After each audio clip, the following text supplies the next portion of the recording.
the 2014 USSA Congress. I'd like to start by saying how much I, my staff, and our board appreciate you being here. Many long-standing volunteers, race organizers, officials, many other roles, selflessly giving to your regions, your divisions, and your clubs. I know many of you personally, your contributions are exceptional. I understand your commitments and significance. I've been there. I've been a gatekeeper, course worker, club administrator, board member, hiring, training, trying to balance the budgets, raise money, administering programs, working with hundreds of parents. On a personal note, I also want to make sure that I want everyone to know that I'm honored to be in front of you here today. I take this job very seriously, and I fully understand what it means and how important it is and how everybody depends on me. I'd also like to admit to everybody here today that I am completely Alpine-centric. However, I'd also like to make sure everybody knows that I do ride, I can skate ski, I cannot jump, at least not anymore. It wouldn't be a good idea. But my point is, I've been able to get out there this winter. I've been able to see all the sports in the U.S. Soldier Hollow, U.S. Nationals was a great chance to see a ton of cross-country competition. Davos for the World Cup. And then, of course, in Sochi, this winter was really exceptional, a chance to go to nearly every event. I think I was at almost every event.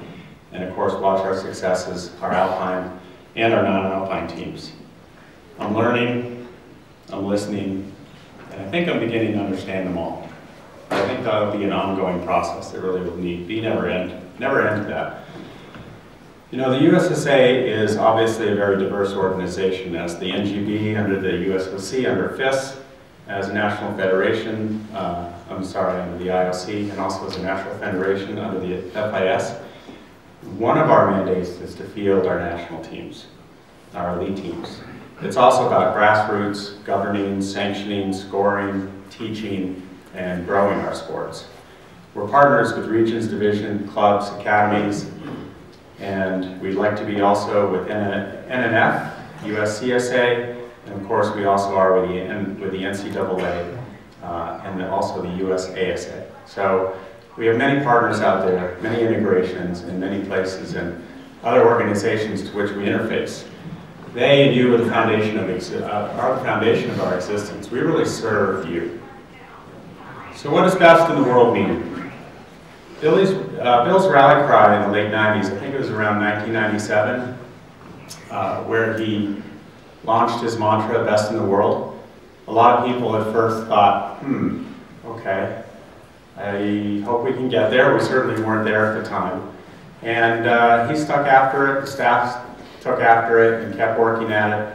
2006 was a tough Olympic year, that's for sure. There were some successes and also some tough points during that winter. But by 2010, we really had gotten there, at least in some sports and some events. We truly were best in the world. In 2014, we did it again in many sports and events, and certainly many of the new sports and the new events. Of course, everybody knows our record 8 gold medals, 17 medals total, 17 different athletes winning those medals. Medals won by superstars, medals won by underdogs. Many podiums, titles, Grand Prix, and X Games podiums. It really takes your breath away.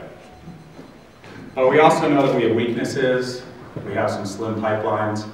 We're not the best in the world in many of our sports.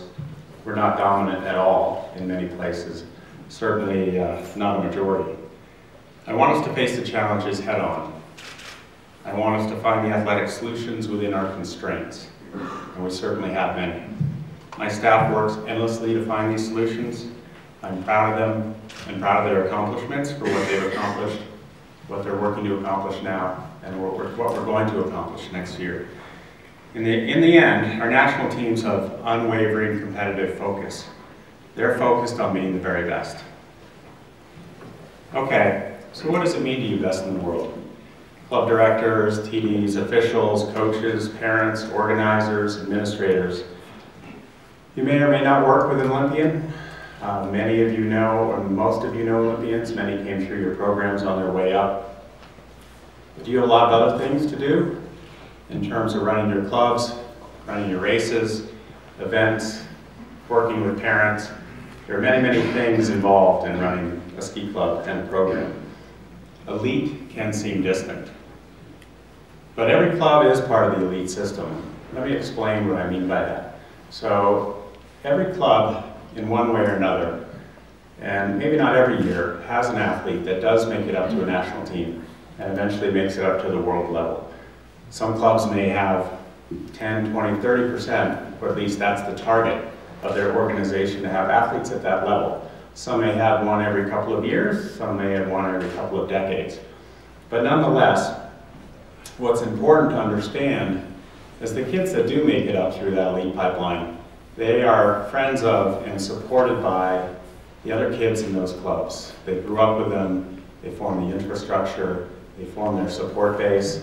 The parents are of those friends, the friends of those parents, the coaches, the administrators, everybody that keeps those clubs going really supports that elite pipeline, whether it's a tiny little sliver, whether it's a big part of that club.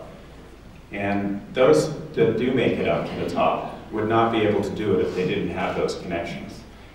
And everything we do running those clubs, and I say we because I've been part of a club that's somewhere in that middle range for a number of years, everybody supports indirectly or directly that effort in the pursuit of helping your kids get better, whatever level it may be, whatever sport it may be. So just the mere participation, the pursuit of excellence, the pursuit of whatever the goals are for that particular kid makes such a difference, because everybody loves their sport, and the act of practicing it and chasing it is really so important.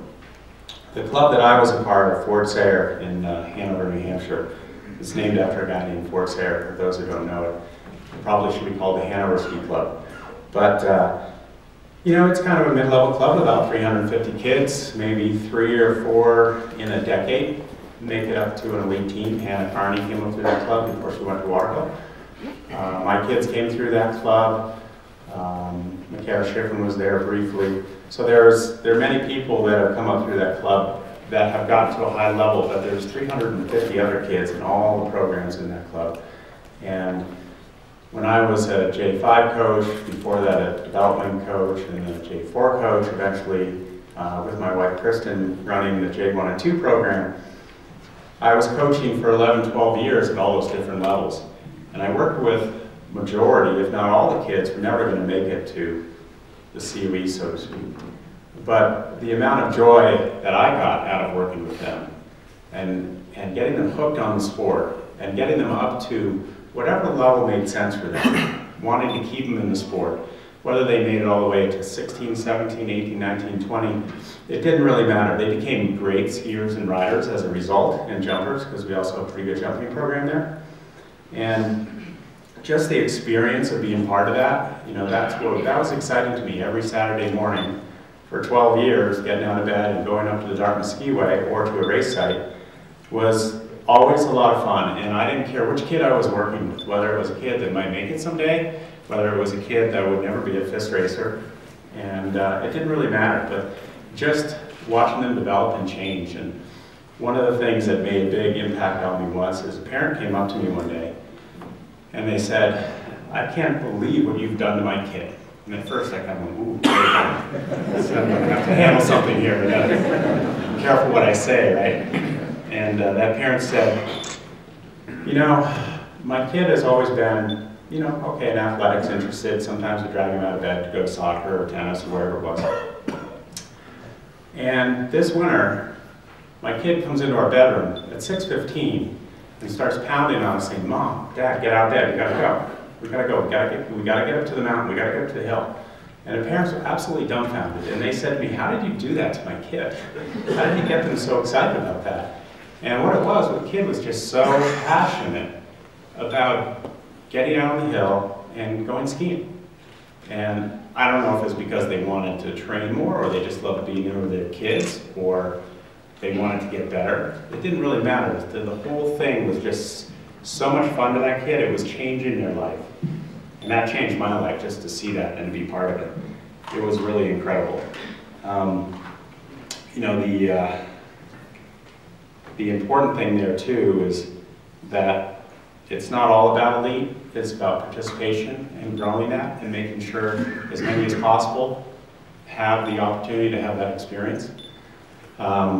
There's another little story I want to tell. So there are a couple of parents that I know that were kind of in that range, came through pretty good clubs, weren't, you know, in that super elite category.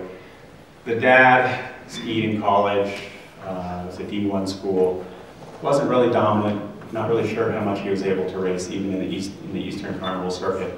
And then the mom grew up in a town that had a pretty good high school team, raced high school, was very interested in it. It was way south of New England. And she eventually got into masters racing, was super advocate masters racer, studied the sport. When I used to come back from Europe when I was on team, Felix McGrath and I would go up to Stowe and run gates whenever we could when we had some time off, and she'd come up with us, run the gates with us, we'd coach her. I knew her well enough that it was, yeah, sure, come on up to town, up to Stowe, and then she'd be on the hill and we'd be coaching her. It was a great setup for her, and it was good for us too. It was a lot of fun. But the point was, she was really passionate about what she was doing. She was nowhere near the ski team levels, but eventually they had a couple of kids. They skied a lot with their kids. Their kids really developed passion for the sport, completely into it, followed their parents around everywhere. She skied a ton, especially mom skied a ton with both of them. And one of the kids became pretty good. I was wondering if anybody knows who I'm talking about. Kayla. Good guess, Kayla Schifrin. So the point there is that if we didn't have this strong club and participation experience of those parents, they maybe would have not gotten their kids into that kind of a level. And the fact that Michaela and Taylor became so passionate about the sport. Taylor is a very good D1 skier at TU. And you know, it's amazing that what they got hooked on and the passion level there. And obviously we all know what that turned into. Nonetheless, how can the USSA improve? The McKinsey initiatives obviously are in front of our minds. At the USSA, a lot of good things were pointed out there. But I really want to cover the three main points that they made afterwards, which were club member value and services, communications. We've certainly heard that probably 100 times. My staff's probably heard that 100 times in the last couple of days here. Communication, communication, communication. And governance. Within the club member value and services, coaches education programs was paramount to that. Taking the information that we have at the very top and disseminating it in a national program that has been growing, innovating, listening, and evolving. Kudos to John, Kip, and Haley for the work they're doing there. They've really done an amazing job. And we're continuing to grow that. They're willing to adapt, assimilate new ideas, and improve. And that's really the idea that coaches education, because we are up that world level, we should be learning a lot of leading edge things, the new trends, what's going on. We should be able to formulate together all of the very best practices for teaching, training, and handling kids, running programs. And we should be able to disseminate that in a high quality system. There are European countries that do a much better job than we do in this area. We're emulating them. I think that's one thing where we can emulate them exactly in what they do. Whereas in athletics, I think we need to emulate the things that work for them, understand what works for them, and make sure they work for us in the United States. But our coaches ed programs are really exceptional. One of the things that we want to expand on is elite coaches education. So that means embedding with our national teams whenever possible, whether it's in Europe, Beaver Creek, Aspen, Lake Louise, you name it. I've been talking a lot with Luke and Patrick about this, and our other coaches and directors, and that's really incredible because it's a little bit like when you go to a conference. I don't know how many of you have been to a conference where you learned a lot. Hopefully you are here, but you go maybe in your business lives where you're just in the trees, you're working like crazy, you just can't go to that conference, I'm too busy. Okay, you book the ticket, you work up to the last minute, you get on the plane, you fly there, and you relax a little bit, you start listening to the presenters, and you look at the information, and you absorb it, You have a chance to reflect and really strategize instead of being so tactical. And you have a chance to really bring something home that's special. You come home, everybody gets scared that you're going to change everything. But it has a great impact because you're energized and you can tweak a few things that can really make a big difference. And you have a chance to see what others are doing and what others have learned, and you can bring that back into your own program. We want to do that more. We've been trying to do it. I think we can make a better effort at doing it. Yeah, it may mean that one of your coaches needs to leave your program for a week, 2 weeks. It's going to be tough to do that. We know it's tough. It's not inexpensive, of course. It requires travel. But the impact can be huge. And we want to make sure that the special, I like to call it sometimes the special sauce, that we have at the world level and in our national teams, within our coaching staff, I mean, we better have it if we're going to be competitive against all these other teams. We need to be able to share that. And that's not necessarily something that's easy to share through traditional coaches education, through a system or through information or through presentations. It requires being on the hill, having a radio, hearing what's going on, being joined at the hip to one of our coaches. I mean, incredible transfer there, and just the experience of seeing what's going on, seeing that level, seeing that higher level of intensity. Same thing happens with our kids. Whenever you take them to a national project where the best in the country are together, they bump 20%. Just the fact that you've got other fast kids around you. You take them to Europe, you get usually you know what handed to you the first time you go to Europe. You find out how fast those kids are, and you bump another 20% eventually. Same thing happens in cycling. We all know the stories about how tough it is to cycle in Europe. Well, it's the same thing how tough it is to ski in Europe. It is a whole another level, and I don't think anybody would dispute that. In the traditional sports, certainly in the sports that we dominate, the newer sports, it's more true that we have the best in the world here in our own country. Club certification services, Brian Crow's done an amazing job. The Club Excellence Conference I was at, that was a huge hit. At least it seemed to it, the parts that I was able to participate in. People were excited, they learned a lot, and heard tremendous feedback even last night from a few in a different meeting about how that really worked. And I think a lot of embraced it, and a lot at first kind of went, well, I'm not sure I want to do, why do we need to do this? And it's one of those things once they jumped into it a little bit and learned what it was and participated, it made a big difference. They really could see that. Other things we're doing that I think many of you are aware of now are Club Liability Insurance Program, something that's typically a big cost and a headache to administer for anybody dealing with general liability insurance for their club. We've listened and reacted. We have a new program. It's easy to sign up. It's a snap, easy to use. It's affordable. It's excellent, has plenty of coverage, and we hope that many participate. We've been able to really slash the cost in that.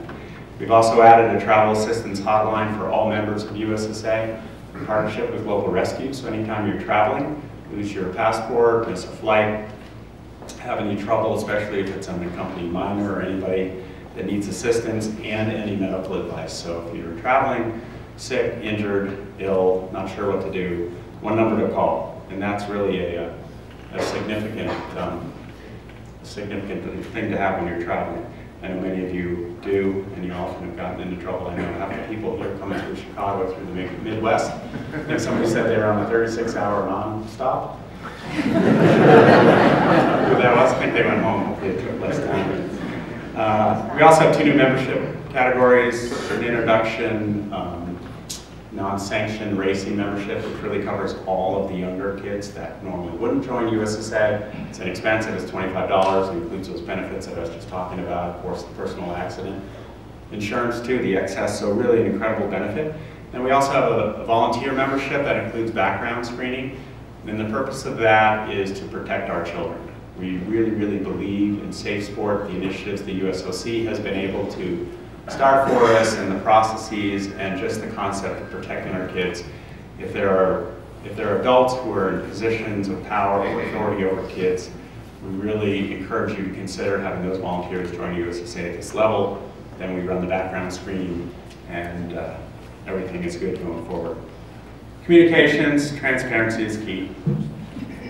We've been out in the field, my staff, myself, listening, trying to understand, communicating, and of course our boots on the ground, our regional staff have been there all year doing the same. We can never do enough. We can never do it well enough. We will always, always work towards that. That is of major importance to me. And it's one of those things where you think you've been doing a lot, talk to a lot of people, and then somebody says, well, I didn't get the message. And then you got to say it again. So over-communicating is the only way you can thoroughly communicate, and we are very aware of that. We want to stay open, adaptive, and collaborative, and we want to be else when we are not. Although I'm not too concerned about that not happening. The spirit's key in making this happen, of course, two-way communications. Elitist attitude, focusing on the top of the pile, so to speak. Missing the majority of the athletes. I was just talking about that. We need to split our attention. I don't want to take our focus off our national teams, our elite teams. We need to continue winning medals. That is so important to us. That is one of the main functions of the USSA. That is one of our mandates. We will always be doing that. At the same time, we need to embrace participation. We need to find new ways to bring new people and new kids into our sports. We need to retain them. Governance. The efforts that have been made in the last year with the affinity agreement, the collaborative work that's been done there, and the multiple iterations, listening, adjusting, it's been a fascinating process for me to be part of. It's been highly predicated on trust. That is also something McKinsey has pointed out, is the lack of trust towards us as an organization, as your national organization, and we aim to change that. I know that it takes time. This fall I was at a VERIC board meeting, and I know all those people really well, and they said to me, okay, Tiger, we know you and we trust you, but you're going to Park City and you're going to run the national organization, and we're going to wait and see what happens. And their point is, look, it's not easy to change an organization. It's not easy necessarily to change the perception of an organization. I think we've changed immediately, but again, that's the way it looks to me inside, because now I'm inside now. We want to make sure that you trust us as a national organization. We want to be collaborative. We want the whole family aligned. Alignment's powerful. Without alignment, we spend a lot of energy sort of going, cross purposes to each other. That happens a lot. I want to end that. I want everybody to be aligned as much as we possibly can. And lastly, the cost of our sports. I think the lead is always going to take a lot of money. I'm not sure I know how to get around that. I guess you could take a boat to Europe rather than a jet, but that doesn't really work that well athletically. Some of our sports are simply contested in Europe. That's not going to change. It's not getting any less expensive to be in Europe, that's for sure.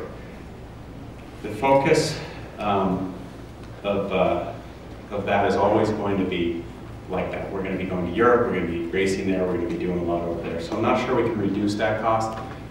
What we can do is try to raise more money to defray that cost more. It's expensive to be a member of the U.S. teams until you get to the very top. We know that. We know that's an issue. That's a high priority to me. It's going to take a little time to change that. You're going to have to give me a little bit of time on that one. We must find ways to fund it. It's a huge issue. I absolutely recognize that. There have been some alarming drops in participation. Again, this is alpine-centric, but to some degree is true of many of our sports. Bill Gunnish has pointed out many things. Many of you read the posting and the great work he's done and the points he's made in the ski racing articles.